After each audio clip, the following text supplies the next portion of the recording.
The inventor of the saxophone lived the wildest life I have ever heard of. His name was Adolphe Sax, and if you haven't heard his story about his brushes with death, troubles with France, and wild inventions, you're missing out. Adolphe had it rough from the get.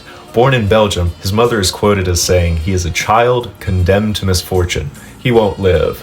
And his neighbors called him Little Sax the Ghost. This is because he was always dodging death. At age 2, he fell 3 stories, hit his head on a rock, and was believed dead by everyone around him. Just 1 year later, he drank a bowl of boric acid, thinking it was milk. Within 5 years of that, he swallowed a pin, suffered severe burns from a gunpowder explosion, and fell into a frying pan. At 11, he contracted measles and was in a coma for 9 days. At 14, he broke his arm in a carriage door.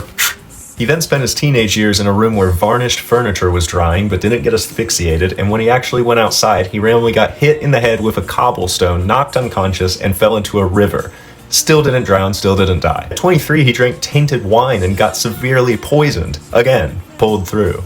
Now, he invented a ton of stuff, but I'm going to give you some highlights. One is the sax tenor. It's a locomotive-powered organ that was loud enough it was supposed to be heard throughout all of Paris, where he lived when he invented it.